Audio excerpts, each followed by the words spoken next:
Welcome, everybody, to Dead Talk Live. I am your host, Viz, and today we are joined by Jay Prishkulnik. Jay, thank you Hi, so much. Jai. Jai, sorry. All I've good. been practicing the last name all day long, and when you know it, I screw up the first name that only has two letters. The last Jai. name was perfect. Jai, welcome to the show. How are you doing? I'm doing well. Thank you so much for having me. It's my pleasure to talk to you. The movie was so much fun, and let's just get right to it. Now, Monster High, I did a bit of research on it. It was a fashion doll. It was a toy that started in 2010 that became so enormously successful, it started spawning these animated television movies. Uh, Now, what were your thoughts when you got this role? Did you know anything about Monster High? Did you have to look it up? What exactly was your knowledge of the show? Yeah, so I actually grew up seeing the dolls in stores. I really admired them. I wasn't allowed to have them back then, but I did play with them a lot when I went to my cousin's house because she had like every single doll. So when I got the audition, I just watched as much content as I could. There are a bunch of different, or now we're in the third generation of Monster High. So at the time, there were only two generations. Mm-hmm. But in that, there are so many different There were a web series, and then a bunch of different movies. So there was a lot of material for me to look into when I got the audition. And I want to tell our audience before we continue, the movie is out now and available on Paramount Plus. So you don't have to wait. You can go and check it out. It's a children's family movie musical on top of that as Yeah. well. Now with, family shows, you it's a testament to the success of this franchise that it's going on 12 years now, because what happens is kids have their favorite shows, they grow up, but what's going on with this one is a new generation has come in to take its place, and it's sort of sustained the franchise, and it keeps getting more and more popular. What do you attribute its success to, that it's passed on from one generation to the next already? Oh, that's such a great question. Um, I think, well, you said it. I think what everybody loves about Monster High is what it had when it first started, which is that it's a fashion doll. Uh-huh. And it's all about embracing the part of yourself that's so unique that no one else has. And they do that through these different monster archetypes in the form of teenagers. Yes. So I think it's a really fun idea that any generation can really see themselves reflected in. But I think with each iteration, they continue to expand upon ideas of diversity and inclusion and self acceptance. And I just think all of those themes are really timeless. Absolutely. Now, as we mentioned earlier, this is also a musical.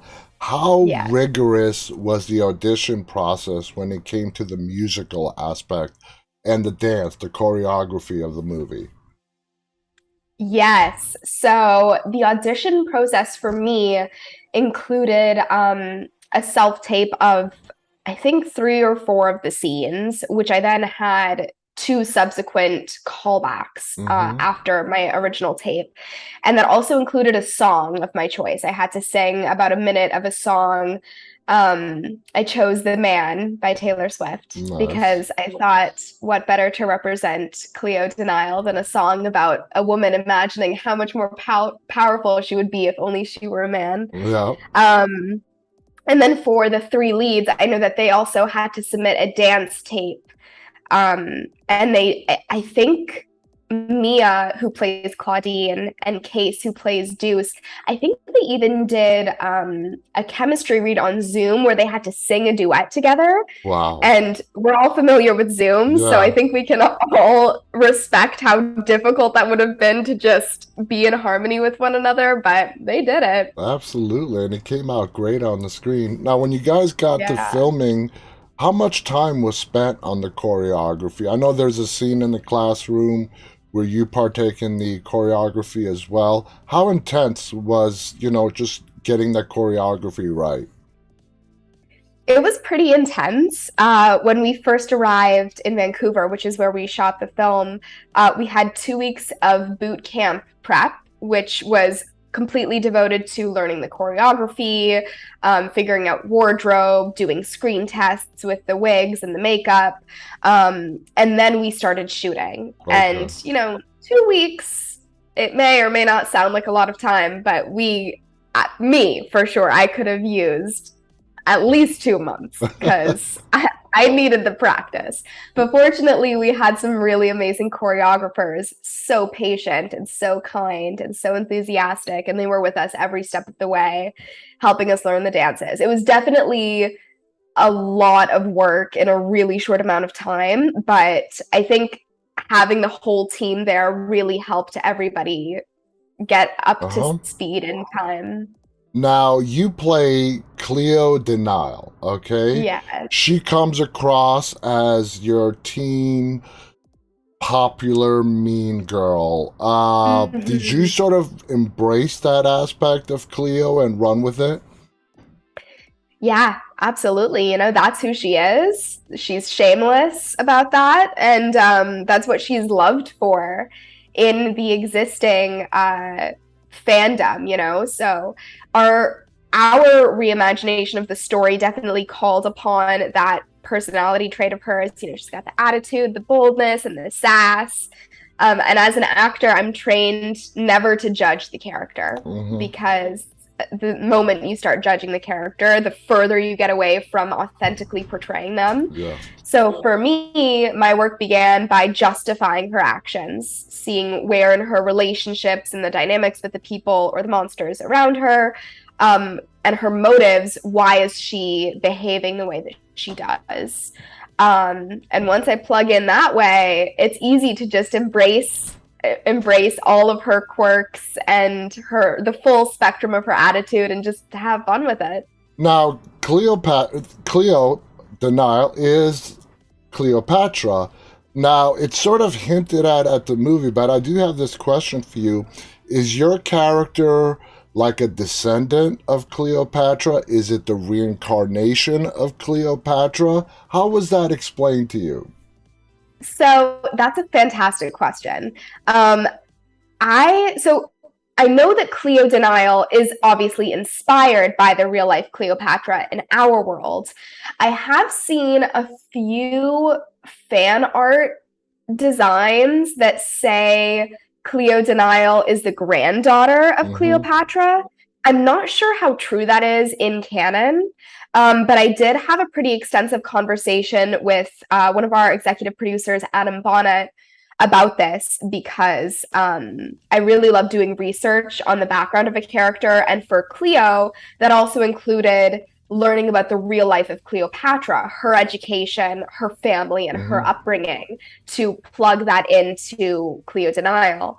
And Adam told me that in this world of Monster High, Cleo knows of the real life Cleopatra and she dislikes her because she doesn't want there to be a Cleo more famous than she is, which I think is very in line with her. Exactly. So I'm not sure whether or not they're related in this world, but I think it was still really great to have that information to pull upon. Were you able to sort of throw in your own twist to the character of Cleo? Yeah, well, I don't want to take full credit for it because this whole thing was such a collaborative process.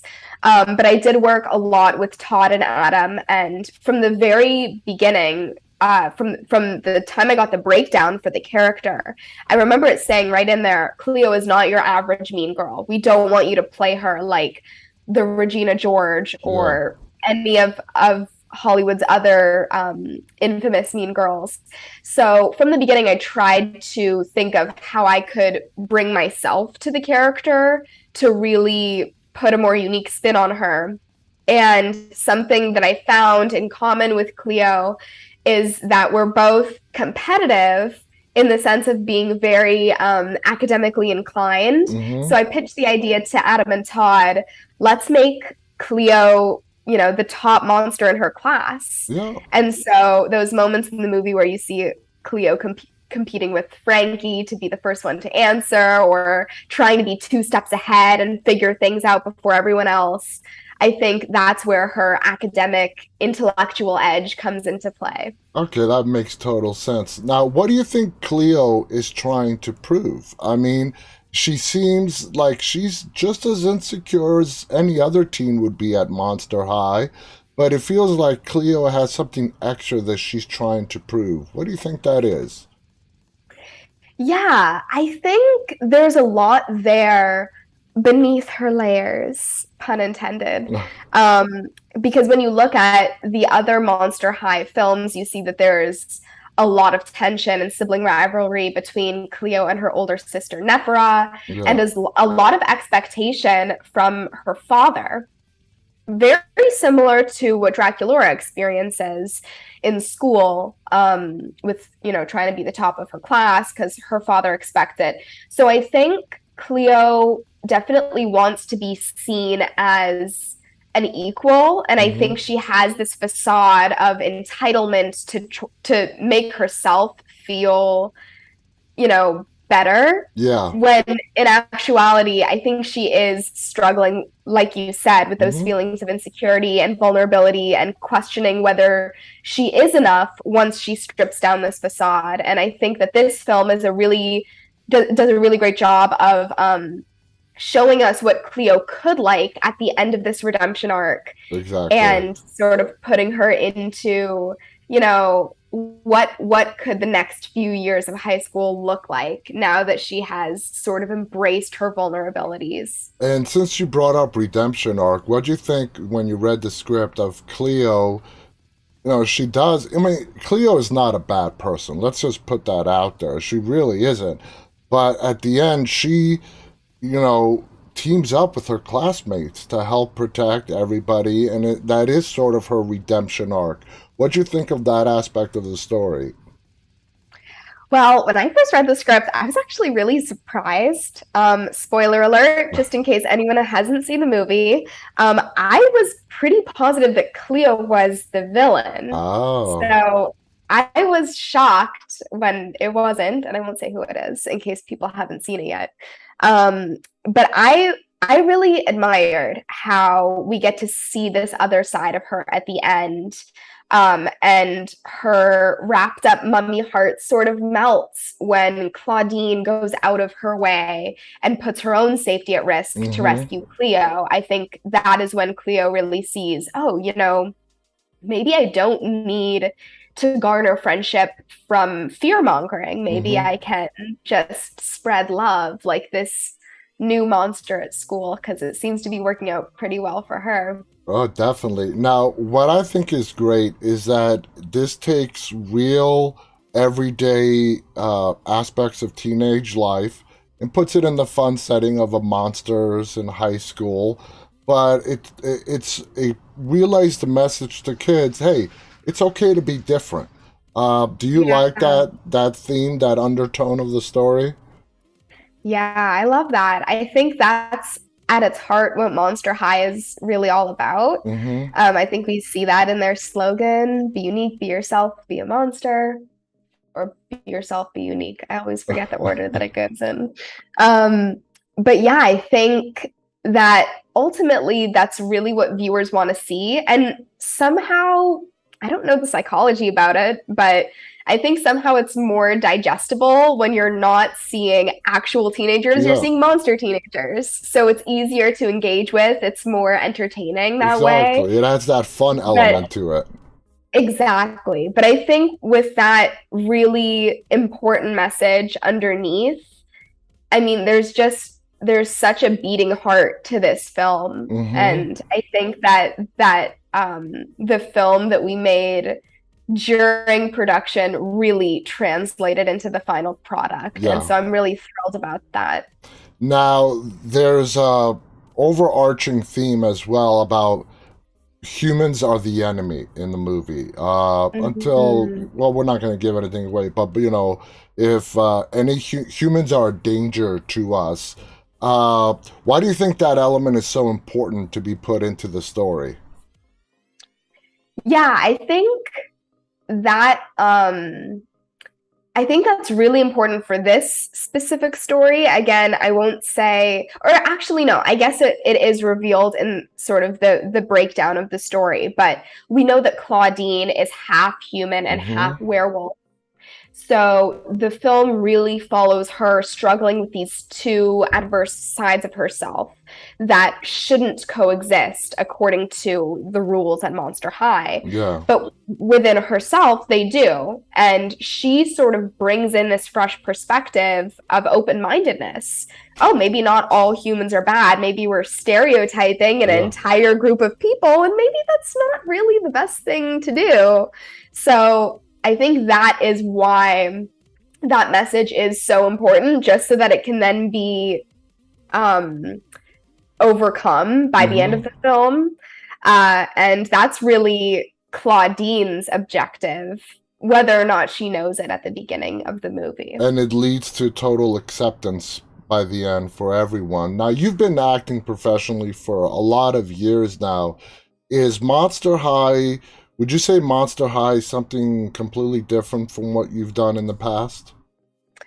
I wouldn't say it's completely different. Actually, you never really know the trends of something until you can kind of take a step back and see, oh yeah, that is kind of a pattern. But I actually have done quite a few Halloween-y type shows. For instance, last year I portrayed a teenage mischievous witch named Luna in a Disney Plus series called Just Beyond. And I was actually able to take a lot of what I learned about Luna and attribute it to Cleo, because I think the two share quite a few similarities. And before that, I was in another Halloween type show that's for probably a little bit of an older age group, just because it is a little scarier. And that was called The Birch on Facebook Watch. Yeah. Now, Todd Holland is the director of Monster High. What did he do with you guys to sort of keep the mood light on the set so it reflects in your work and it comes out the way it did, a very fun, entertaining movie? Honestly, the most work that Todd did was casting each of us perfectly, in my opinion, because, first of all, every castmate and honestly every crew member, every person on that set was just so enthusiastic and excited to be there. But especially the cast members, I mean, we just became such a little family throughout the film. And we would just look around constantly throughout, scenes, and just be like, oh my gosh, you're so Heath right now, or you're so Laguna. And just because each actor had so many little quirks and idiosyncrasies that they brought to their characters, and the overlap was insane. So I think Todd really, I mean, it's an understatement to say that he has an eye for these things, because he just knew, You guys all clicked. We all clicked. And yeah, other than that, I think he just really fostered an environment where we felt free to play and bring something new for each take. We did a lot of rehearsals and improvisational exercises in the boot camp weeks, where we got to explore the histories of our characters, and Todd facilitated all of that. So from the get-go, I think he really wanted this to feel like a safe space where we could feel free to explore and bring these characters to life. This is a great film. Jai, I want to thank you for coming on here and just sharing some of your stories. This is a great family movie. It's entertaining. If you have kids, they're going to love it as well. The adults are going to love it. It's just fun, entertaining. It's musical. I enjoyed it very much. I have 3 older kids. They're in their late teens. But it brought me back to the days when I would sit and watch TV with my kids as well. So it was sort of a stroll back to memory lane. Thank you so much, Jai. Do you have any final thoughts you want to share before we go? Thank you so much for having me. I just hope that everybody really enjoys the film. It's a great Halloween movie, but I think it really applies to any time of year as well. So it does. Thank you. I want to thank our audience, those of you who are tuning in live, and those of you who will be watching this later on. On behalf of Jai and myself, stay safe and stay walking, everybody. Bye-bye. Bye.